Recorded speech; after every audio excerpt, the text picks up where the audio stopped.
Hello friends, Radhe Radhe. આજે આપણે બનાવવાના છીએ એકદમ સોફ્ટ, સ્પોન્જી અને પ્રોટીનથી ભરપૂર મગની દાળના ઢોકળા. આ ઢોકળા ખાવામાં ખૂબ જ હેલ્ધી હોય છે, તો આ વિડીયોને અંત સુધી જરૂરથી જોજો. અને આ વિડીયો જોતા પહેલાં અમારી ચેનલ સબસ્ક્રાઈબ ન કરી હોય તો પહેલાં જ સબસ્ક્રાઈબ કરી લો, અને હા, બેલ આઇકન જરૂરથી દબાવજો, તો તમને આવી નવી નવી રેસીપી ઇઝીલી જોવા મળી જશે. તો ચલો હવે જલ્દીથી રેસીપી સ્ટાર્ટ કરીએ. સૌપ્રથમ એક બાઉલ લઈ લઈએ. બાઉલની અંદર અડધો કપ મગની મોગર દાળ એડ કરીશું. એની સાથે 1/4 કપ રેગ્યુલર પૌવા. હવે દાળ અને પૌવાને પાણી નાખીને સરસ રીતે 3 થી 4 પાણીમાં વોશ કરી લેવાના છે. આવી રીતે હાથની મદદથી બરાબર વોશ કરી લઈશું. હવે જે વોશ કર્યું છે દાળ પૌવા, એ પાણી પ્રોપર કાઢી લઈએ. આવી રીતે મેં 3 થી 4 પાણીમાં દાળ અને પૌવાને સરસ વોશ કરી લીધું છે. હવે એની અંદર આપણે અડધો કપ સોજી એડ કરીશું. એની સાથે અડધો કપ દહીં. હવે અડધો કપ પાણી એડ કરી લઈએ. હવે આ બધી જ વસ્તુને આપણે સરસ રીતે મિક્સ કરી લેવાનું છે. આવી રીતે પ્રોપર બધી જ વસ્તુ મિક્સ કરી લીધી છે. હવે આપણે એને ઢાંકીને 2 થી 2.5 કલાક માટે રહેવા દઈશું, જેથી આપણી દાળ ફૂલી જાય પ્રોપર રીતે. હવે 2 થી 2.5 કલાક જેવું થઈ ગયું છે. હવે આપણે ચેક કરી લઈએ ચમચાની મદદથી કે આપણી જે દાળ છે એ પલળી છે કે નહીં. હવે દાળનો દાણો લઈને હાથની મદદથી, નખની મદદથી ચેક કરી લે તો ઇઝીલી તૂટી જાય છે, તો આપણી દાળ પ્રોપર રીતે પલળી ગઈ છે. હવે એની અંદર મસાલા કરીશું. સ્વાદના એકોર્ડિંગ મીઠું, થોડી હળદર, થોડા લીલા મરચાના ટુકડા, થોડું લસણ અને આદું લઈ લઈએ. અડધું લીંબુનો રસ એડ કરી લઈશું. હવે આ બધી જ વસ્તુને સરસ રીતે ગ્રાઇન્ડ કરીને એક ઢોકળાનું બેટર તૈયાર કરીએ. ત્યાં સુધી આપણે એક સ્ટીમર લઈ લઈશું. સ્ટીમરમાં પાણી મૂકીને 10 મિનિટ માટે આપણે પાણીને ગરમ થવા માટે મૂકી દઈએ. ત્યાં સુધી આપણે બેટર તૈયાર કરી લઈશું. તો હવે આપણું જે બેટર છે ઢોકળાનું પ્રોપર રીતે તૈયાર થઈ ગયું છે.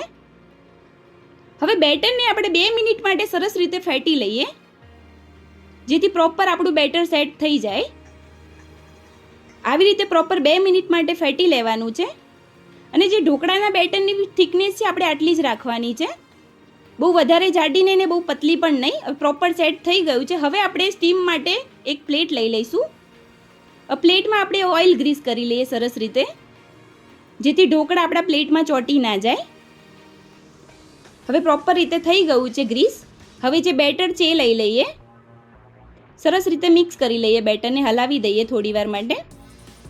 હવે આની અંદર થોડા સ્પોન્જી અને સોફ્ટ બને એના માટે 1 ચમચી ઈનો નાખીશું. ઈનો એક્ટિવ કરવા માટે થોડું ઉપરથી પાણી એડ કરીએ અને સરસ રીતે બેટરમાં મિક્સ કરી લઈશું. ઈનો નાખ્યા પછી બેટરને આપણે જલ્દીથી ઢોકળા સ્ટીમ કરવા મૂકી દેવાના છે. હવે આપણે જે ઓઇલ કરેલી પ્લેટ છે સ્ટીમ કરવાની, એ લઈ લઈશું. એની અંદર બેટરને નાખી દઈએ.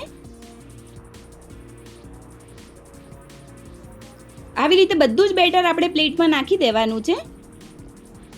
હવે હાથની મદદથી બેટરને પ્લેટમાં સેટ કરી લઈએ. હવે ઉપરથી લાલ મરચું પાવડર સ્પ્રિંકલ કરી લઈશું. હવે પ્લેટને આપણે સ્ટીમરમાં મૂકી દઈએ સ્ટીમ થવા માટે. હવે જે આપણું પાણી છે એ 10 મિનિટ પહેલાં મૂકી દીધું તો પ્રોપર ગરમ થઈ ગયું છે. એની અંદર પ્લેટ મૂકી દઈએ અને ઢોકળાને 15 થી 20 મિનિટ માટે સ્ટીમ થવા માટે મૂકી દઈએ. હવે 15 થી 20 મિનિટ જેવું થઈ ગયું છે. હવે ચપ્પાની મદદથી ચેક કરીએ તો પ્રોપર આપણા જે ઢોકળા છે એ પ્રોપર ચડી ગયા છે અને ચપ્પુ પણ ક્લિયર બહાર આવે છે. હવે આપણી પ્લેટ છે ઢોકળાની એ કાઢી લઈએ અને ઢોકળાને થોડી વાર માટે ઠંડા થવા માટે મૂકી દઈશું. હવે જે આપણા ઢોકળા છે પ્રોપર ઠંડા થઈ ગયા છે. ઉપરથી થોડું ગ્રીસ કરી લઈએ ઓઇલ. આવી રીતે પ્રોપર ગ્રીસ કરી લેવાનું છે.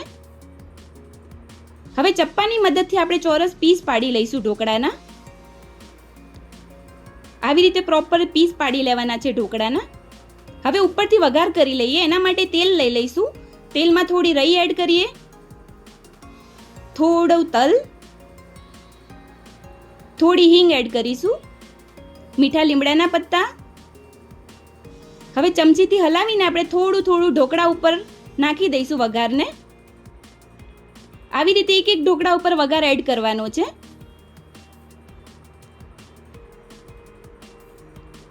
આવી રીતે આપણે બધા ઢોકળાના જે પીસ છે એની ઉપર વઘાર નાખી દેવાનો છે.